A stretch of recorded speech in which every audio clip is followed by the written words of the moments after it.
Una persona que se siente capacitado para hablar de todo generalmente tiene un barniz superficial y a veces insustancial. La inteligencia artificial nos va a llevar a cambiar el sistema de evaluación o de valoración de la calificación de los alumnos. Líder se hace o se nace, ¿no? O sea, Sí. ¿qué opinas de esto? Yo soy partidario más bien de que se hace. Si tú crees que un profesor está bien remunerado, debería ser mucho más valorado por su buen trabajo, por su buena labor.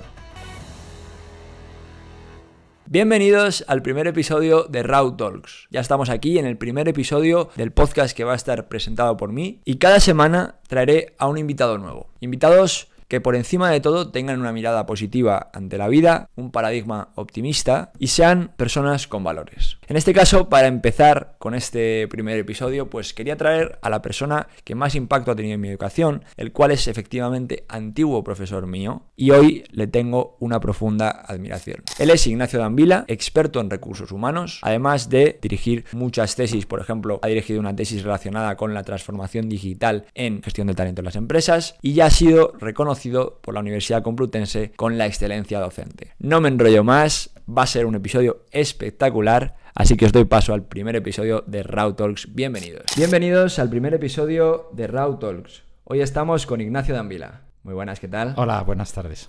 Muchas gracias por venir. Encantado, muchas gracias por la invitación. Es un honor tenerte aquí. He leído, antes de nada, Ignacio ha sido profesor mío. Y yo ha sido de los profesores que más he aprendido cuando he recibido sus clases y es un auténtico placer tenerte aquí para que compartas lo que has compartido con nosotros en clase pues con mucha más gente, ¿no? Muy bien, encantado, muchas gracias. Muy bien. Bueno, has escrito artículos en el ABC, has escrito tesis, sobre todo especializado en recursos humanos, ¿no? También Sí. Hablando del sistema educativo, hablando de la verdad también, de distintos temas. Y quiero empezar hablando un poco del sistema educativo. Es algo, que nos toca a todos, ¿no? Sobre todo a los jóvenes. Y bueno, tú en esos artículos hablas de cómo se puede mejorar quizá el sistema educativo, que haces un análisis acerca de la actualidad en este sistema, de cómo ha evolucionado quizá.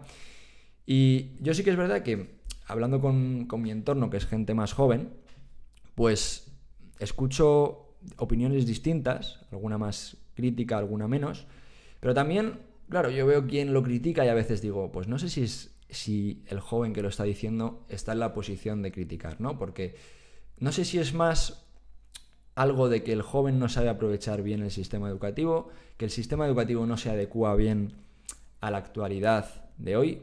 No sé exactamente cuál es tu opinión acerca de esto. Cuéntanos un poco qué opinas, Ignacio. Bien. Hay mucha gente que lo que dice es que cuando él estudiaba era más difícil, salían mejor preparados. Yo no soy partidario de una visión revisionista, cada época tiene su tiempo, ni de decir que cada vez vamos a peor. Pero es verdad que el sistema educativo actual empieza a basarse en una serie de principios muy materialistas, muy técnicos, muy de resultados a corto plazo, donde quizá no se valora el trabajo del día a día, el esfuerzo, donde hay algunos aspectos que son manifiestamente mejorables. Vale, o sea que tú sí que eres optimista en todo el tema del... Soy optimista sistema, con todo, con siempre, todo en general. siempre. Esa es tu actitud ante la vida, Sí, ¿no? siempre. Ser optimista. Qué bueno. Pero sin embargo sí que crees que hay cosas que se pueden mejorar, ¿no? Sí. Tú, que has visto a muchos alumnos, ¿cuántos años llevas dando clase? Más de 20. Más de 20 has dado en universidades privadas y también en la Universidad Complutense, ¿verdad? Sí. Quiero saber si tú has visto una evolución grande, primero en los alumnos, ¿no? Quizá el alumno de hace 20 años no es el mismo que el de ahora, o sí. No sé tú qué opinas, si ha evolucionado mucho la gente, los alumnos. ¿Qué crees de esto? Bueno, yo creo que hay una parte que todos los alumnos, incluso cuando yo era alumno, nos parecemos mucho. Nos parecemos bastante. Tampoco ha habido tanta evolución. Es verdad que el fuerte desarrollo tecnológico, las tecnologías, los smartphones, el uso de portátiles, pues hace 20 años no existía, no se daba en las clases. Creo que ese es el gran cambio que ha habido. Y junto a eso ha habido diversos programas educativos y la Europa del Espacio Europeo de Educación Superior, más conocido como el Plan Bolonia, sí que supuso una modificación en torno, me parece que a 2010, de los planes de estudio. Vale, o sea, el Plan Bolonia sí que modificó bastante la manera de entender al alumno, ¿verdad? Y las clases. Sí. Creo que se pasó a tener mucha más repercusión lo que era la participación en clase, la evaluación continua, los trabajos, más que un plan concebido para un examen final memorístico. Sí, ha habido modificaciones. Vale. También escucho a mucha gente hablando del sistema educativo que plantea que quizá sea demasiado teórico respecto a la práctica que requiere la vida o el mundo laboral actual. Y yo, fíjate que ha habido, pues a lo mejor con profesores que lo he pensado más y con profesores que lo he pensado menos, porque, también creo que el profesor en sí también es el que determina mucho la manera de enseñar. Y quiero saber tú qué opinas de esto, ¿no? De contenidos teóricos y aplicación práctica. Sí, si opinas que es demasiado teórico o está bien regulado, crees que debería haber un poquito más de práctica, o opinas que realmente eso es responsabilidad del profesor, de cómo hace llegar la materia al alumno. Bien. Precisamente los nuevos planes de estudio derivados de Bolonia, lo que aplican es eso. Ahora hay que hacer unas prácticas curriculares. ¿Cierto? Ahora tienes un trabajo fin de grado, ahora tienes mayor conexión con la empresa o con el trabajo posible que hace unos años que no tenías ninguna. También depende mucho de la asignatura. No es lo mismo el que esté dando matemáticas, que son matemáticas, que el que esté dando de área social o el que esté dando arquitectura, dibujo.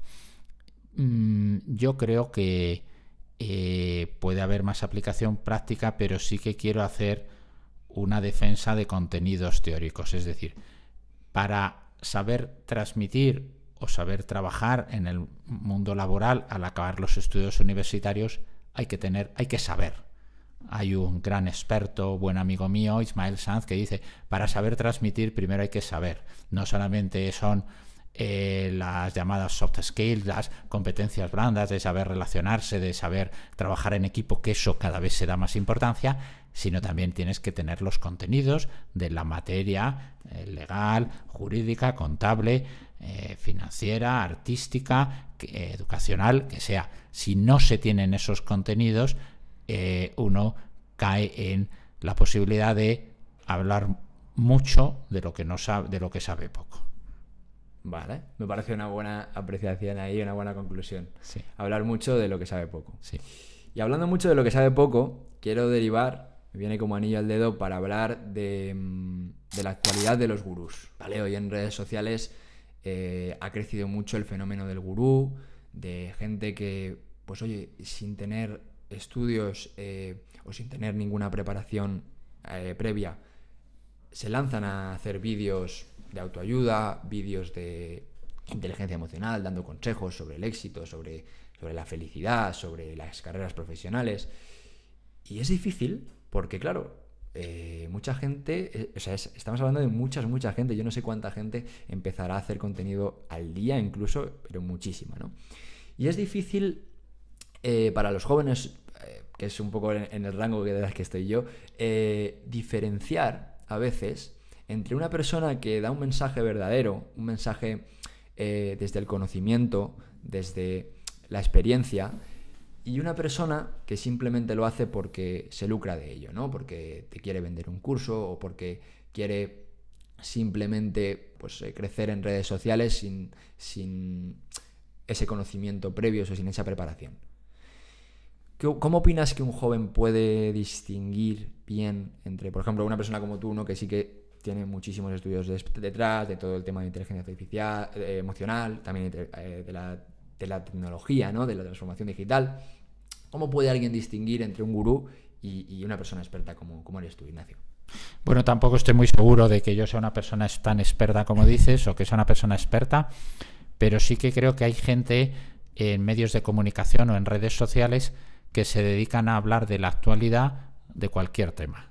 Y son expertos en meteorología y vaticinan si va a hacer calor o si va a haber heladas, vaticinan sobre la actualidad de Estados Unidos, vaticinan sobre la actualidad de la Champions League. Entonces, en general, el que abarca muchos temas muy distintos no suele ser un experto.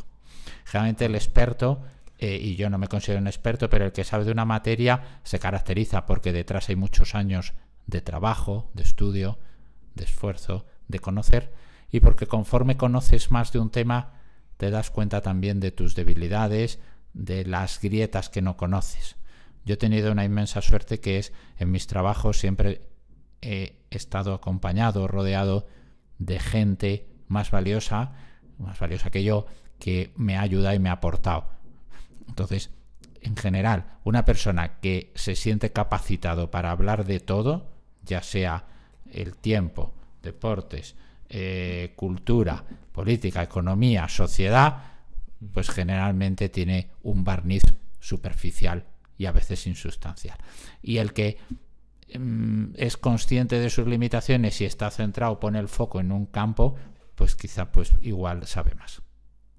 Totalmente, creo que es una buena conclusión, porque hay mucha gente, ¿no? Maestro de todo y experto de nada, ¿no? Que es una frase que se dice mucho, que mucha gente a lo mejor pues intenta dar consejos de todo, saber de todo y como tú dices, sí, pues si no profundizas realmente en una materia, difícilmente vas a pasar de la superficie, ¿no? De ese conocimiento. Muy interesante todo esto, porque vamos, es súper difícil para un joven distinguir esto. Yo creo que cada vez aumenta más el número de personas que intentan este tipo de figuras como gurús, todo esto, ¿no? Bueno, ahora sí que quiero hablar más de... Tienes una tesis, creo, o un artículo hablando de la transformación digital. Mi tesis es sobre políticas de formación. En lengua hispana, en Iberoamérica se dice capacitación. ¿Sí? Yo solo he hecho una tesis. Lo que he dirigido es algunas. He dirigido 5. Y he dirigido una tesis que es sobre transformación digital en la gestión del talento. Sí. Quiero que nos hables de esto, ¿no? Porque todo el día está súper de moda la inteligencia artificial, está creciendo mucho. Enseguida estamos en la era en la que de un año para otro todo cambia, porque se crea una tecnología nueva que de repente se adapta, llega al mercado y cambia la manera de ver el trabajo, cambia todo, y uno no sabe. Hay mucha gente que tiene miedo acerca de, por ejemplo, la inteligencia artificial. Hay otra gente que dice que no, que la inteligencia artificial simplemente va a ser una herramienta que nos va a ayudar a trabajar mejor. Pero yo, al verlas, no sé qué opinar, porque a veces estoy más en un lado y a veces en otro, no sé exactamente dónde posicionarme. ¿Tú cómo opinas que va a transformar la gestión de talento? Bien, yo muchas veces lo he pensado aplicado a la educación universitaria. Que duda cabe que la inteligencia artificial o otros desarrollos, innovaciones tecnológicas que ha habido en los últimos años nos va a llevar a cambiar, por ejemplo, el sistema de evaluación o de valoración de la calificación de los alumnos. Ahora ya no va a dejar de tener sentido mandar trabajos, porque la inteligencia artificial, ChatGPT o el que sea, te hace el trabajo mucho mejor. Entonces, eso quizá puede ser positivo, siempre pues los desarrollos tecnológicos, si se saben utilizar correctamente, son un campo de avance. Si se utilizan indebidamente, puede causar mal, puede causar dolor, ¿no? Hay determinadas energía nuclear que puede servir para poner bombas atómicas o para curar de salud. Si curas de salud es bueno, si matas gente es malo. Entonces yo creo que el desarrollo tecnológico nos lleva a ver que estamos en evolución continuamente. Pues igual hay que poner, se decía que los exámenes orales o preguntas de reflexión, de pensar, que sean capaces de hacernos ver si el evaluado conoce la materia. Porque si hasta ahora ha sido un trabajo tal, y ya lo puede conseguir fácilmente, pues es evidente que lo que hace 10 años valía ahora no, y lo que ahora vale dentro de 10 años no. Afortunadamente yo trabajo rodeado de un grupo de gente, un departamento que siempre hemos procurado adaptarnos rápidamente a las innovaciones, a la innovación docente, a la evolución que ha tenido. Por tanto, la inteligencia artificial, pues evidentemente tiene sus riesgos de falsificaciones, pero también puede tener sus ventajas de mayores conocimientos. Y yo sigo siendo partidario de que nunca va a poder sustituir completamente la cercanía del face-to-face de persona a persona. Totalmente. Me ha parecido muy buena la explicación, sobre todo, con la conclusión que sacas, que yo creo que al final es un poco a lo que llegamos, ¿no? Que ni es buena ni es mala, sino bien usada puede ser muy buena, nos puede beneficiar un montón, pero siempre el face to face, el contacto humano, somos humanos y queremos ver a humanos, ¿no? Sí. Y eso es lo que va a seguir siendo, porque lleva siendo así toda la vida y bueno, pues quizá en trabajos a lo mejor se plantea más, en trabajos más administrativos, quizá que se puedan sustituir por... Fíjate, el otro día escuchaba al creador de Globo, al fundador, la empresa de reparto de comida, que contaba que ya estaban implementando en algunos países robots para repartir a domicilio, ¿no? O sea, que iba el robot y llevaba las cosas a domicilio. Y él estaba súper convencido de que esto iba a seguir evolucionando. Pero yo no sé exactamente si es realista o no. No sé si habéis escuchado esto. ¿Tú qué opinas de esto? Sí que lo habías escuchado. Lo había escuchado. Sí. Tiene un riesgo, que es que el cliente no acabe de fiarse del robot, de que vaya a llegar, de que luego lo vaya a hacer bien el cometido, y si ha habido un error de la pizza que quiero o del objeto que quiero. Entonces quizá pueda haber una franja de edad que muestre cierta resistencia o cierto temor. Muy bien. Muy bien. Bueno, pues pasamos del tema de la tecnología, de la inteligencia artificial, a hablar un poco de lo humano, ¿no? Ahora estamos hablando de que el face to face, o esto es lo que realmente tiene importancia, quizá la creatividad, el pensamiento crítico, esto sea mucho más importante que la tecnología en sí, ¿no? Para saber usarla bien. Y hay algo que me tiene muy preocupado también, es el tema de la inteligencia emocional. Diariamente aumentan los casos de depresión, de ansiedad. Hay muchísimas bajas en los trabajos por causas de problemas mentales, de salud mental más bien, vamos a decir, ¿no? Y quiero saber cómo piensas tú que una persona puede controlar bien sus emociones, ¿no? ¿Qué importancia le das tú a la inteligencia emocional también de cara a que una persona sepa un poco liderar su vida, sepa un poco mantenerse contento y feliz, ¿no? Que es de lo que se trata al final la vida, de vivir con optimismo, como tú bien haces. No sé qué opinas tú de esto de la inteligencia emocional. Sí, bueno, yo creo que de temas de salud mental que decías, yo me fío de los médicos, no soy experto, soy muy prudente, no conozco científicamente, y estos temas que son muy delicados hay que tratarlos con suma cautela, y que los traten los expertos en medicina, en psiquiatría, en la especialidad que sea. Es verdad que vivimos en una sociedad que está todo a golpe de clic, y que sobre todo las generaciones jóvenes, pero todos quieren conseguir todo ya, de modo inmediato, ¿no? Y a ser posible sin esfuerzo.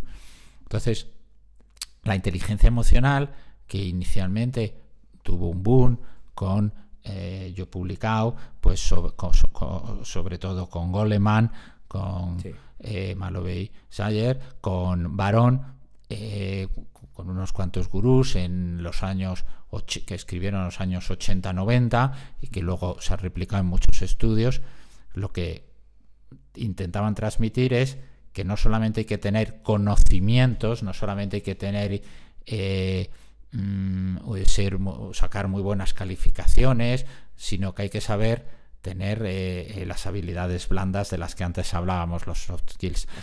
¿No? Entonces, pues evidentemente en un trabajo o en la vida familiar y personal no solo hay que saber, sino hay que saber relacionarse, hay que saber ceder todos un poco para que todo el mundo esté cómodo.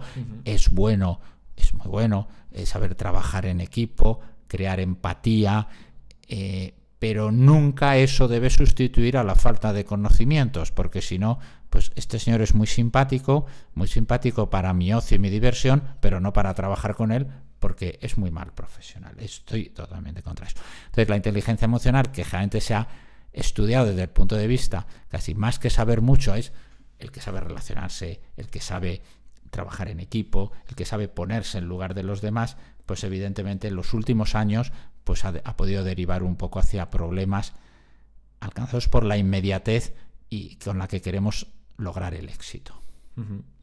Y tú, en relación a esto, ¿crees que hay personas que por naturaleza, ¿no? O por su infancia, de manera inconsciente, han desarrollado unas mejores habilidades blandas, quizá una mejor empatía, una mejor capacidad de comunicación, de colaboración? ¿Tú opinas que esto se puede aprender o viene más dado de natural, ¿no? La pregunta es, o sea, ¿líder se hace o se nace, ¿no? O sea, sí. ¿Qué opinas de esto? Sí.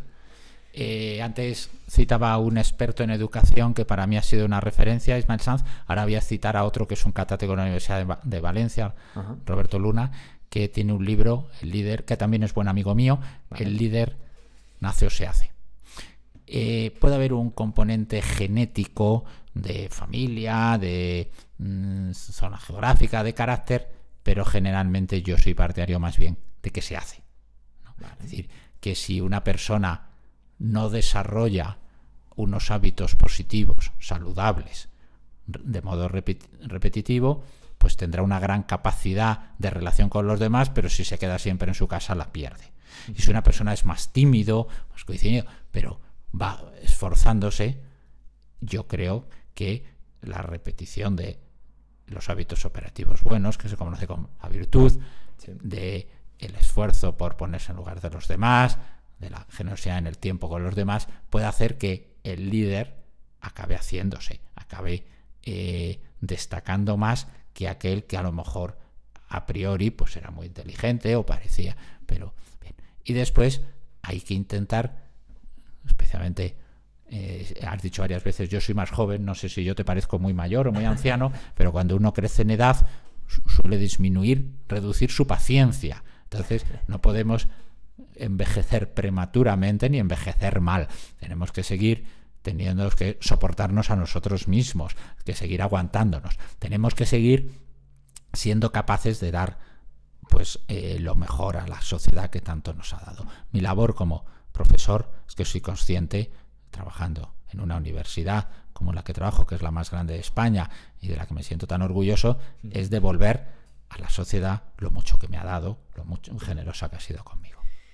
Muy bien, totalmente. La sociedad te tiene que devolver mucho porque, vamos, yo ya digo, cuando nos has dado clase nos enseñas muy bien todas estas cosas y nos retienes muy bien la atención, que es algo difícil, porque estar 2 horas un lunes a las 9 de la mañana allí escuchando y aprendiendo y tal, es difícil mantenerse atento y tú lo consigues, ¿no? Quiero preguntarte cuál ha sido el motivo, ¿no?, que te llevó a ser docente, ¿no? Que tú decidiste, oye, ¿cómo encontraste esa pasión para la docencia? Yo te he escuchado muchas veces decir, es que esto es lo que me gusta hacer, sí. Investigar también, pero es que dar clases es lo que te gusta. Y quiero saber cómo, porque habrá mucha gente que a lo mejor no habrá encontrado todavía su pasión o esté en el camino a buscarla, a encontrarla. Está muy de moda, ¿no? Vive de tu pasión. Y quiero saber cómo lo has encontrado, ¿no? ¿Cómo encontraste ese fuego que te decía, tengo que ser profesor, tengo que ser docente, tengo que enseñar a la gente? ¿Cómo fue eso, ese...? Bueno, la verdad es que no sabría muy bien decir, no hubo un momento de que me caí del caballo no, fue poco a poco. Yo en los estudios de bachillerato previos a la universidad, en el colegio en el que estudiaba, pues en los últimos años venían gente de diferentes carreras, de diferentes universidades, y después de escuchar a varios, pues decidí estudiar lo que ahora es ADE, que antes se llamaba Ciencias Empresariales o Ciencias Económicas y Empresariales rama Empresa. Al estudiar la carrera, pues la verdad descubrí esa posible vocación docente, me encantaba, disfrutaba, pero no ha sido fácil, siempre ha habido que superar obstáculos. Yo al acabar la carrera empecé los cursos de doctorado en el programa de dirección de empresas y no tuve hueco, no tuve una plaza. Estuve unos años trabajando en una empresa, pero quizá motivado por eso di clase en el departamento de formación de una gran empresa y empecé a impartir cursos a profesionales, a empleados en empresas. En aquella época viajaba mucho, es verdad, mientras realizaba la tesis doctoral. Y los obstáculos, bueno, pues tuve que superar desde el desarrollo de la tesis hasta la entrada a la universidad, pues varios obstáculos. Pero es verdad que me gustaba, que considero que cuando un profesor da clase, a veces la función del profesor está como poco reconocida, incluso por los propios profesores, por los sueldos, pues siempre se dice, ¿tú eres profesor? Pues tendrás muchas vacaciones. Pues no, porque yo utilizo las vacaciones para empezamos, hay gente que sigue diciendo, tú eres profesor, julio, agosto y septiembre. Para empezar, empezamos las clases el 3, el 4 y el 5 de septiembre. Hasta finales de julio estamos trabajando, y yo ha habido muchos veranos que he estado en estancias predoctorales y postdoctorales en universidades, invitado a dar cursos sin vacaciones. Pero es verdad que cada vez me ha ido gustando más la docencia, porque considero que estamos formando a la sociedad del mañana, que esos jóvenes universitarios que están en clase, a veces distraídos, a veces llegan tarde, a veces no, esos son el futuro de la sociedad en sus diversas etapas y en muchas posibilidades. Y a mí eso me gusta, ¿no? La verdad. Qué bonito que comentes esto, de verdad, porque creo que, bueno, es que es evidente, ¿no? Que el futuro de un país, el futuro de que una nación evolucione es gracias a la gente joven. ¿Y cómo puede la gente joven evolucionar y hacer esto? Con educación, ¿no? Sí. Y en la educación creo que el impacto que tiene en una persona, un buen mentor, una buena persona que se involucra en que aprendas, en que te desarrolles, tiene un impacto extremadamente importante. Yo creo que la educación y la universidad es una escalera social que iguala, ¿no? Que puede hacer ascender a gente y que se debe conseguir con trabajo, con esfuerzo, con dedicación. Uh-huh. Y por otro lado es verdad que yo lo he recibido en carne propia, en mí mismo, que he tenido la suerte de tener buenos compañeros, buenos mentores, sí, buenos directores de tesis, director de departamento, que han buscado siempre lo mejor para mí. La verdad es una suerte. Es una suerte, ¿no? Pues fíjate, o sea, como profesor estás revelando que es una suerte haber tenido a referentes buenos que sí te han ayudado a ello, ¿no? Sí. O sea, que claramente, fijaos la importancia que tiene, ¿no? Muy bien, pues esto es súper importante. Y también has comentado que quizá a los profesores a veces no se os da el reconocimiento que necesitáis, ¿no? Yo sí que lo veo mucho, que, oye, a veces con gente hablando, pues ha perdido el prestigio la figura del profesor. Probablemente habrá gente dentro del profesorado, ¿no? O de la docencia, que realice con más o menos pasión o con más o menos ganas su trabajo, ¿no? Y esto haga que a lo mejor gente que no ha dado con profesores que lo hagan con pasión, por lo menos, piensen en esto, ¿no? Sin embargo, yo creo que, como estábamos comentando, es súper importante, ¿no? Y quiero saber si tú crees que un profesor está bien remunerado, debería ser mucho más valorado por su buen trabajo, por su buena labor. No sé qué opinas de todo esto. Sí. Bueno, esta pregunta que me haces, yo soy juez y parte. ¿Qué voy a decir? Pues que quiero mejor remuneración, un sueldo más sólido. ¿Qué voy a decir? Yo creo que muchas veces, aparte del sueldo que podía ser superior, hay que tener en cuenta los profesores de instituto, de enseñanza primaria y secundaria tienen un fuerte desgaste. ¿no? Pues ahí sí que hay muchas situaciones de burnout, de personal quemado, de estrés. Entonces, creo que tienen que subir los salarios, efectivamente. Los profesores de universidad, a veces la gente se equivoca y dice: ¿cuántas horas de clase das a la semana? Tantas, qué suerte. Bueno, no, doy esas clases y las preparo y corrijo trabajos, investigo, voy a congresos, tengo publicaciones y me toca hacer de gestión.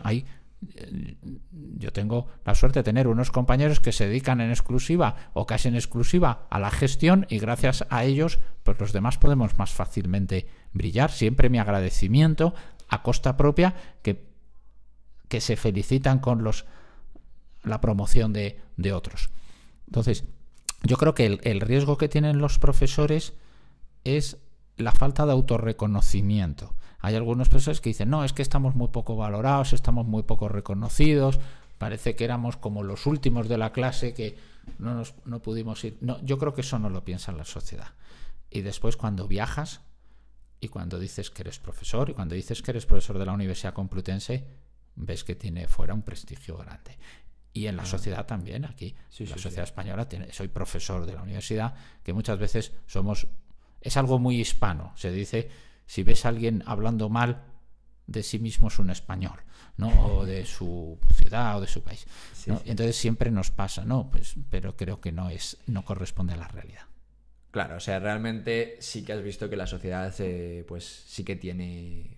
sí que se ve ese prestigio de un profesor, y sobre todo fuera, ¿no? Al salir de España, que has visto, oye, pues joder, que se ve más de lo que uno piensa, de lo que uno que está dentro. Tendemos a ser pesimistas con lo nuestro, y siempre pues con otros países tendemos a ser mucho más optimistas, cuando en realidad no debería ser así, ¿no? Muy bien, pues esto es súper interesante, lo que has tocado también de la autorrealización, del autorreconocimiento, que has hablado de los profesores. Y bueno, ahora quiero hablar de la inteligencia emocional que hemos hablado. Se ha comentado últimamente, bueno, está muy de moda, la reducción de la jornada laboral, que han anunciado que quieren reducirla a 37,5 horas, creo que es. No sé qué opinas tú de esta medida, si realmente tiene un impacto en la sociedad, o va a tener un impacto en los trabajadores, que van a tener más horas para su tiempo. Si no, no sé qué opinas de esta medida, ¿qué crees que...? Sí. Bueno, yo creo que responde un poco también, antes cuando hablábamos de educación, a medidas facilongas sin esfuerzo. Es decir, si se pregunta a la población si al ir a un gran establecimiento, al Corte Inglés, prefiere pagar o que le sea gratis, todo el mundo dirá que prefiere que sea gratis. Yo prefiero que la ropa me sea gratis, o la alimentación, o lo que sea. Entonces, reducir la jornada laboral, creo que parte de lo que me comentabas antes, se debe avanzar en la conciliación de la vida profesional, laboral y personal. Es una de las claves para tener un equilibrio emocional. Pero creo que reducirlo va a tener un impacto. Pues posiblemente el impacto que tenga es un malestar de aquellos que arriesgan su capital, poniendo su dinero, de los empresarios que ven que el trabajador trabaja menos. En España seguimos teniendo un problema de productividad que hay que solventar, y yo animo a que, si alguien esté disconforme, pues soy partidario de las huelgas a la japonesa, para aquellos que dicen que quieren mejorar, que produzcan tanto que la empresa no tenga donde almacenar el producto que ofertan, ¿no? Entonces habrá que ver a largo plazo si esa medida es rentable, pero no se puede castigar al que crea trabajo, al que crea riqueza. Desde luego, desde luego.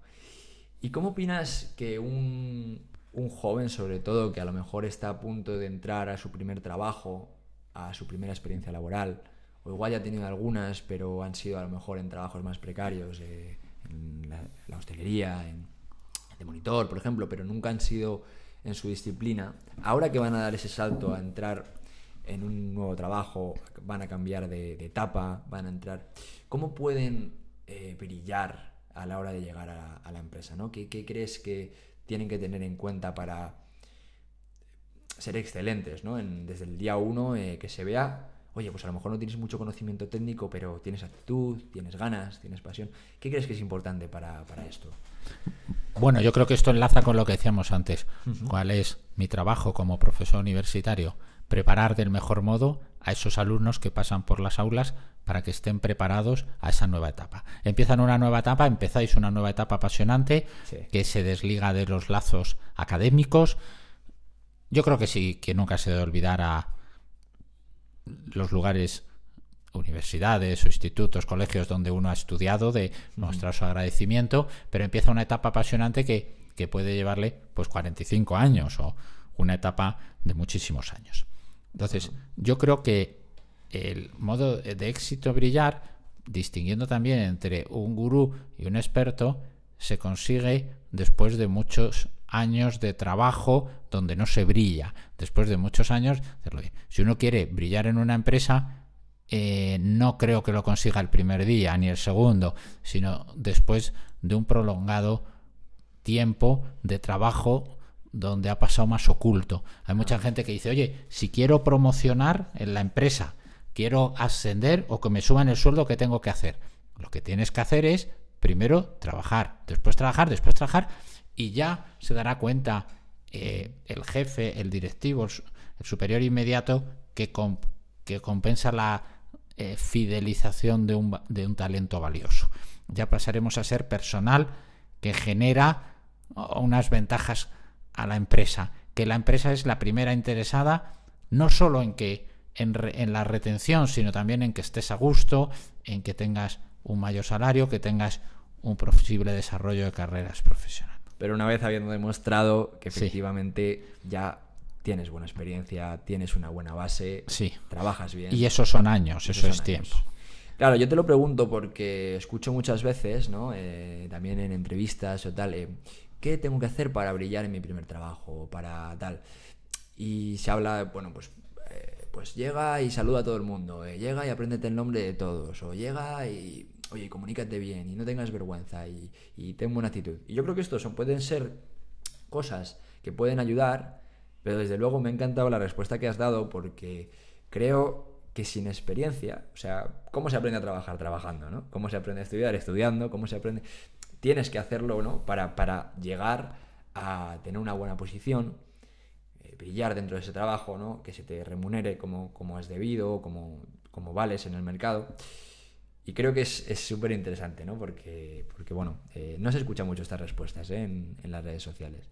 Muy interesante, Ignacio, que nos hables de esto, la verdad. Ahora quiero hablar de los valores como persona, ¿no? Yo creo que es una cosa súper importante que determina la personalidad de cada uno, lo que da a los demás, ¿no? ¿Qué valores crees que han sido los que te han enseñado tus padres o en tu infancia, o quizás aprendido de manera autodidacta, que te han servido para desarrollarte de manera excelente, de manera optimista en tu día a día, en tu vida profesional? ¿Qué crees que es lo que te han...? Bueno, es una pregunta un poco difícil, pero todo lo que soy y lo que seré, pues se lo debo a mis padres. Y a la educación y a todos los esfuerzos. Nunca escatimaron esfuerzos para que sus hijos pudiésemos tener una buena educación y poder llegar donde quisiéramos. En primer lugar, el valor del trabajo bien hecho, del esfuerzo. Las cosas no salen siempre a la primera. Es bueno un trabajo honrado, ético, sin hacer trampa y sobre todo sin hacerse trampas a uno mismo. sin buscar atajos que a lo mejor a corto plazo pueden dar una satisfacción o cumplir una meta, una expectativa, pero que después nos hemos engañado a los demás y nos hemos autoengañado. Yo creo que esos esfuerzos de no tener prisa, de respeto a los demás, de respeto a uno mismo, de no traicionarse, pues para mí han sido fundamentales. Qué bueno, totalmente. Yo creo que los valores son algo que... Oye, ¿por qué brilla una persona, no? Pues por sus valores, yo creo que es... Y como comentabas, los padres creo que tienen una labor brutal y un impacto muy grande cuando eres pequeño y te están criando y te están enseñando, ¿no? Pues ahora quiero hablar también un poco, ya medio hemos comentado estas palabras, palabra éxito, palabra felicidad. En estas entrevistas, en este formato de podcast, yo siempre comento que la palabra éxito actual en las redes sociales se ha llevado a connotaciones que no me acaban de gustar, ¿no? Porque creo que se ha llevado a connotaciones en la que solo se mide el éxito por resultados, en la que solo se mide el éxito por lo material, solo se mide el éxito si eres un emprendedor muy alto, si eres un empresario muy alto, si eres un tal... Cuando creo que el éxito no es solo eso, ¿no? El éxito son más cosas. Quiero que un poco que nos cuentes qué opinas tú del éxito, qué es para ti el éxito, dónde has encontrado tú el éxito como persona que te ha hecho sentirte feliz, contento, realizado. Cuéntanos un poco cómo ves esto. Bueno, está relacionado con algunos aspectos que ya hemos visto anteriormente, que hemos tratado. En primer lugar, que yo trabajo en un sitio que me gusta y en el que estoy muy a gusto, entonces así es más fácil. Pero es verdad que cuando se habla de motivación, se habla de motivación intrínseca, extrínseca y trascendental. Y generalmente solamente referimos o nos centramos, lo cual es un error, en la motivación extrínseca, en los resultados, en ser valorado por los demás. Existe en la sociedad actual un fuerte componente de estoy siendo mirado, estoy siendo visto, qué opinan los demás de mí, que a veces nos impide desarrollarnos tal y como somos. Eso creo que evidentemente lo que opinen los demás puede ser una muestra de si lo estamos haciendo bien o mal, pero no es la única. El resultado, la motivación intrínseca, he aprendido, me ha servido, me ha sido útil, he sido mejor después de esta experiencia que a lo mejor me ha sido negativa y me ha enseñado a madurar. Y la motivación trascendental, ¿qué queda de mí? ¿Qué huella dejo en los demás? Entonces, muchas veces esos estrés o ese buscar resultados viene por una presión a buscar un éxito rápido, ¿no? O éxito o fracaso ya a los 26 años. Claro, pues a los 26 años no se puede definir el éxito o fracaso para toda la vida de una persona que vive 95. Entonces, yo creo que los valores, pues hasta llegar donde uno quiere, pasan años también, porque si no, ¿qué va a hacer después? ¿No? Más o menos. Muy bien. No, es clave la explicación que has dado. Y quiero saber si dentro de esa motivación que tú has contado, que has hablado de la extrínseca, intrínseca, de esos 3 niveles de motivación, ¿verdad? Quiero saber dónde has encontrado tú la felicidad, ¿no? Porque ahora, bueno, se habla de la felicidad, pero yo no sé si la felicidad puede ser absoluta, yo no sé si uno puede estar feliz siempre o no, no sé si es más una sensación de querer ser optimista que el decir, bueno, a ver cómo soy feliz, ¿no? ¿Qué opinas tú de la felicidad? ¿Dónde la has encontrado? ¿Cómo crees que tiene mucha relación con el éxito? Bueno, yo creo que tampoco estoy muy seguro. ¿Sí? Si yo soy un experto en felicidad o si la he alcanzado siempre, creo que no. También ha habido momentos malos. Yo creo que esa sociedad un poco individualista, de metas a corto plazo, de orientación a resultados, nos puede llevar a una frustración permanente, que es siempre estoy pensando en lo que no tengo, siempre estoy pensando en la siguiente meta. No disfruto de lo conseguido, no disfruto de lo que tengo, no disfruto de las cosas buenas que me pasan. Siempre me comparo y digo, bueno, es que no tengo esto, es que no he conseguido esto. Entonces, yo he disfrutado bastante con lo que he ido teniendo en cada momento. Vale. Y después creo que hay que tener un sano equilibrio entre, lo decía antes, entre la vida personal, entre la vida profesional y la vida laboral. Vale. Hay gente que solo vive para el trabajo, pues, y descuida su vida personal familiar. Me parece un error. Hay gente que es muy vaga y no cuida su vida profesional o trabaja lo mínimo, pues también me parece un error y no creo que vaya a serle fácil a progresar. Entonces yo creo que ese equilibrio es fundamental. Vale, o sea, un equilibrio, ¿no? Hay que estar en equilibrio. Eso es lo que da la felicidad, quizá, ¿no? Lo que ayuda, lo que ayuda puede ayudar, ¿no? Que puede ayudar el equilibrio en esas tres cosas. Es muy interesante hablar de todo esto porque, bueno, al final uno, yo creo que también en la actualidad va buscando la felicidad, va buscando el éxito y lo que hablabas, ¿no? Que se lleva mucho a me comparo con gente, solo tengo éxitos y tal. Además, fíjate que es súper...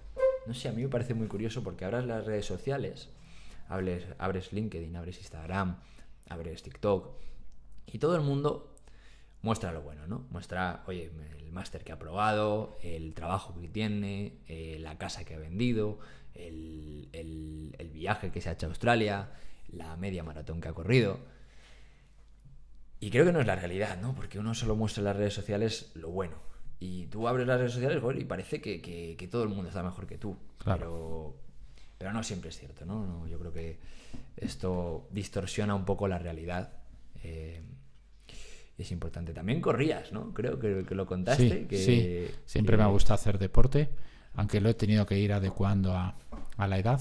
Uh-huh. Y sí, siempre he hecho mucho deporte, he corrido, he jugado al fútbol. ¿Crees que es importante el deporte en la vida de una persona, no? Sí, creo que es bueno mantenerse en forma, estar en forma, sin tampoco dedicar un culto excesivo, ¿no? Uh-huh. Y también conforme uno pasa en años ve pues que lo que con 20 años hacía sin esfuerzo, ahora es mejor no jugar a lesionarse, ¿no? Pero sí. No, totalmente. Vale, pues fíjate que ya para ir concluyendo un poco, quiero saber también, bajo tu punto de vista, bueno, nos has dado una ponencia muy chula en clase, que es cómo dominar tu vida, ¿no? Cómo liderar tu vida. Hay veces que dice, yo querría ser directivo de una empresa, yo quería liderar un proyecto, un equipo. Primero tienes que ser capaz de respetarte a ti mismo, de respetar tus defectos, de respetar tus limitaciones y de liderarte a ti mismo. Muy bien, pues en esa ponencia quiero que nos has un poco sintetizado qué pilares tocas. Sí. Y también, sobre todo, hablaste de las decisiones, sí, de manera urgente y de manera importante. Quiero que nos hagas un pelín, sí, que toques ese tema, ¿no? Cómo liderar nuestra vida. Cómo liderar, en primer lugar, es para mí una satisfacción que te haya gustado, que haya gustado a otros alumnos y que estemos realizando esta entrevista con un alumno con el que ya no tengo ninguna relación académica, que ya ha terminado sus estudios universitarios, que se incorpora a mi edad y que me escribe un correo un día para ver si nos podemos ver, ante mi extrañeza, para ver si podemos concretar tener un día esta entrevista, la cual acepto gustoso. Yo en eso, como cierre de la clase de recursos humanos, como lección magistral última, doy una sesión que escucha muchas veces y se da más bien en escuelas de liderazgo, en escuelas de negocios, y resumen, logran mayores metas los que tienen las metas definidas y concretas. Vale. Te encuentras con muchos estudiantes que te dicen, ¿tú qué querrías hacer? No sé. ¿Y este verano qué vas a hacer? No lo he pensado. En general, tener metas a corto, medio plazo, 6 meses, aprender un idioma, ir a visitar una ciudad, a correr la maratón, lo que sea, generalmente esas personas obtienen mejores resultados que aquellos que se dejan llevar. Y yo, ¿qué te gustaría hacer? Hay gente que te dice que amanezca mañana. Pues en principio vamos a suponer que ya amanece mañana sin necesidad de que hagas nada. Entonces, esa primera parte es Recordarás que yo hablaba de la M30 y decía, M30, ¿dónde quieres llegar tú a los 30 años? ¿Dónde quieres llegar a ser? Porque, ¿qué metas? ¿Y para eso qué tienes que hacer? Pues tengo que saber bien inglés, tengo que saber bien, tengo que hacer un máster, tengo que relacionar... Vale. Entonces yo hablaba de ir haciendo metas, que hay que procurar vivir sin un permanente tensión de fracaso, porque decir, mira, pues no lo he conseguido, pero en algo había que invertir el tiempo, invertir esfuerzos y ha quedado bien. Vale. Y la segunda parte que me decías, la toma de decisiones. ¿Qué ocurre? Que hay 3 o 4 decisiones en tu vida que debes acertar. Oye, el tipo de persona que soy, el tipo de familia, el tipo de, si tienes una visión trascendente, el tipo de trabajo, a qué me dedico, cómo me relaciono con los demás. Y en eso distinguía entre lo urgente y lo importante. Hay gente que dice, para mañana tengo que hacer esto, para mañana tengo que hacer lo otro, para esta tarde esto, ahora tengo que preparar la cena, luego que planchar. Sí, eso es evidente, porque si no, no cenas, si no, no tienes... Pero oye, tú te proyectas en el tiempo para dentro de unos años y dices, yo querría llegar aquí, a mí me gustaría hacer esto, a mí me gustaría construir este modelo de vida, de familia, de trabajo, de organización empresarial, lo que sea. Porque si no, muchas veces lo urgente, lo inmediato, nos impida el árbol, nos impide ver el bosque. Entonces, yo creo que hay que tener esa visión a largo plazo. ¿Y cómo distingues entre lo urgente y lo importante, ¿no? Porque a lo mejor hay personas que se pierden en las tareas del día y no tienen claro cómo puedo distinguir entre lo urgente y lo importante. Sí. Lo urgente es lo inmediato, lo que tienes que hacer. Comer. Hoy para mañana, ¿no? Sí, o para dentro de 4 días. Mira, los que tenemos el grado de doctor y hemos defendido una tesis doctoral, sabemos que la tesis es lo importante y no urgente. Y cuando te vas a poner, aparecen otras cosas que te distraen. No, tengo que hacer esto para mañana. Bueno, esto lo puedo retrasar para la semana que viene.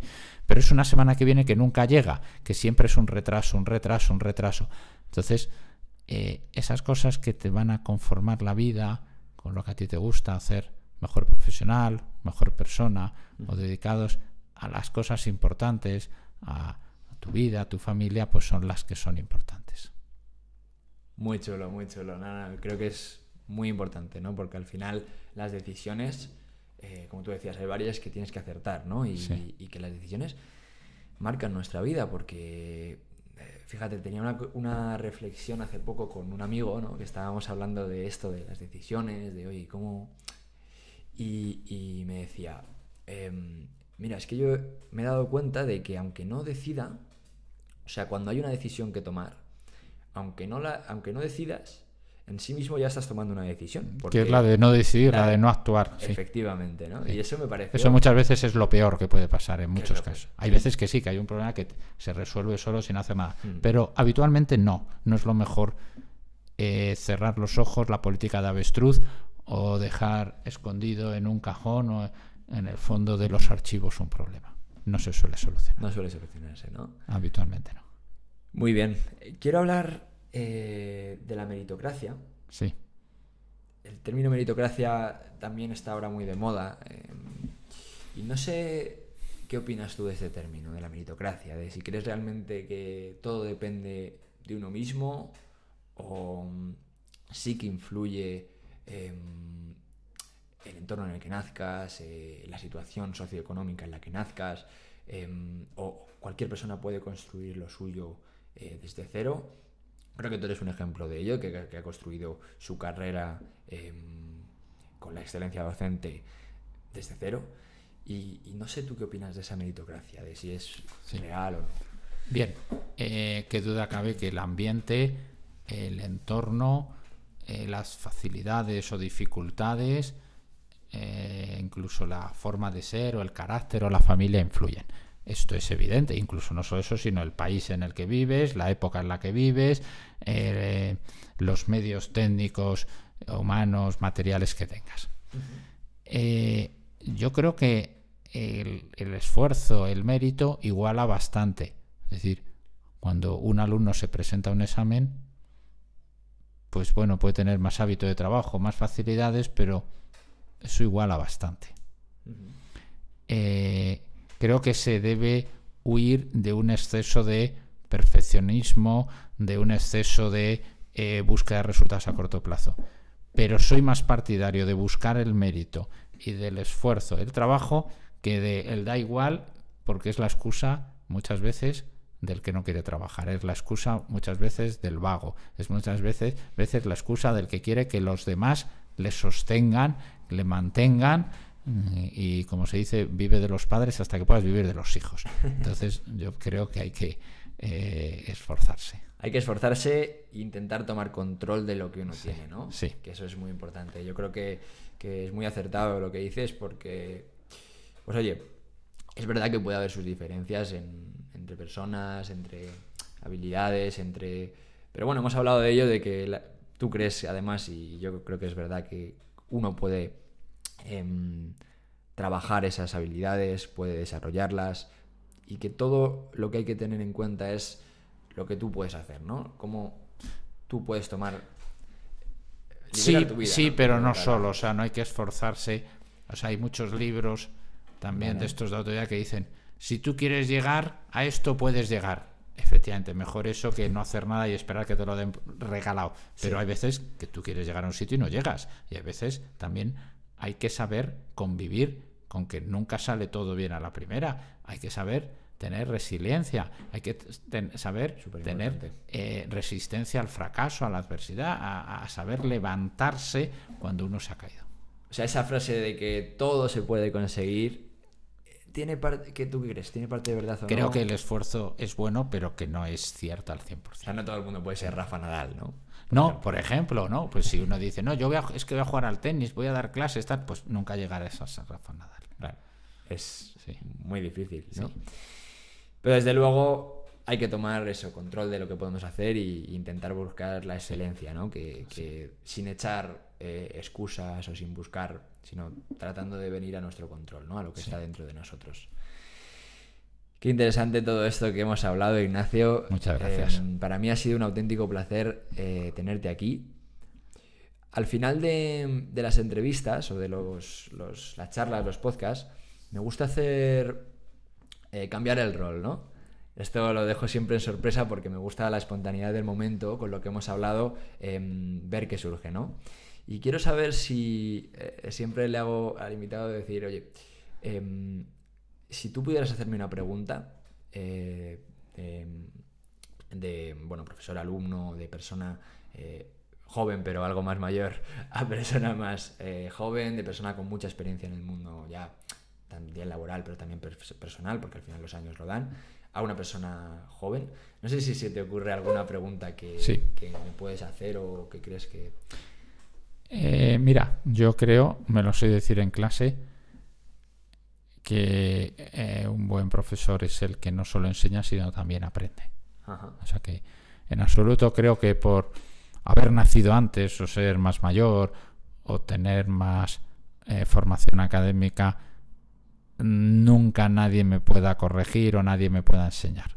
O sea que eso lo tengo muy claro. Hombre, yo, en fin, como cierre, ¿no? Como cierre de pregunta. ¿Sí? No es una pregunta, ¿no? Hombre, te iba a preguntar qué te ha llevado a entrevistarme a mí, porque me resultó una sorpresa tremenda, ¿no? Porque, bueno, pues ya no tienes una calificación académica, ¿no? Oye, mira, me gustaría, pues, hacerte una entrevista para un podcast.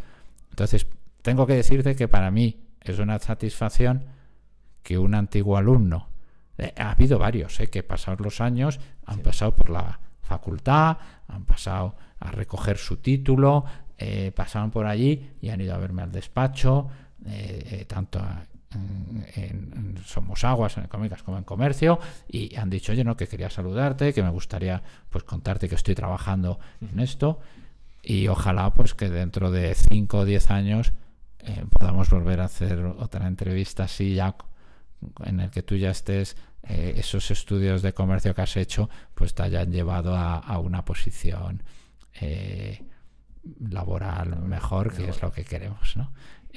Muchísimas gracias, ha sido un gusto, un placer. Un placer tenerte, Ignacio. Espero que los que estáis detrás de la pantalla hayáis aprendido mucho. Comentaba que por qué había querido hacerle una entrevista, ¿no? Pues por matizarlo ya de final. Bueno, creo que todo el mundo tenemos una gran responsabilidad en aprender lo que está dentro de nosotros, que es algo en lo que tú sabes mucho, ¿no? En el tema de cómo liderar nuestra vida, cómo tomar buenas decisiones, cómo trabajar en brillar, en ser excelentes. Y creo que eso es algo que a todos, tengamos la edad que tengamos las preferencias o los gustos que tengamos, es algo que a todos nos debe importar, porque debemos intentar ser siempre mejores, evolucionar. Y para ello, todo esto que tocáis en el Departamento de Recursos Humanos, que tocáis siempre las personas que os especializáis más en lo humano, en el capital humano, en la psicología, sabéis mucho. Y por eso pensé en ti sin ninguna duda. Además, como había recibido clases tuyas, sabía perfectamente que lo ibas a hacer fenomenal y que era un auténtico honor tenerte. Muy bien. Sí. Me acuerdo ahora. Unes, buen amigo, Sí. Experto en educación, ¿Vale? Profesor universitario no solo, de otra universidad, que ha escrito un magnífico libro. Mira. Fuiste feliz durante la pandemia. ¿Fuiste feliz durante la pandemia? ¿Cómo se llama? Se llama Joshua Edo, el autor del libro. Pues ahí lo tenéis, lo dejaremos en la descripción por si queréis comprarlo. Y yo creo que abarca algunos de los temas que hoy hemos visto y es altamente recomendable, que para mí pues también me ha servido de guía y de ejemplo. Aparte de esto, ¿tú recomendarías, si pudieras recomendar 2 o 3 libros a gente que quiera aprender de esto, de recursos humanos, de psicología, de capital humano? Sí. Aparte de este libro, que ya le Sí. tenemos como primero, ¿hay alguno más que te haya marcado que recomiendes a la gente? Sí. Mira, hay muchos, ahora están muy de moda, pues estos de la doctora Rojas Estapé, Sí, ¿no? Marian Rojas. Marian Rojas. Yo creo que ellos también, pues, de Tu persona vitamina, Sí. como Cerp, que creo que también son muy buenos, ¿no? Uh-huh. Y también, decías antes, El líder nace o se hace, de Roberto Luna, más o menos también. Muy bien, pues ahí tenéis. Muchas Dejaremos gracias. algún link en la descripción. Muy bien. También tienes libros tú, Ignacio, así que dejaremos alguno por aquí también, Muy por bien. si a alguno le interesa profundizar. Sí. Ha sido un auténtico placer tenerte aquí. Yo he aprendido muchísimo y espero que te vaya todo muy bien, ¿vale, Ignacio? Muchísimas Muchísimas gracias. Encantado. Muchas gracias.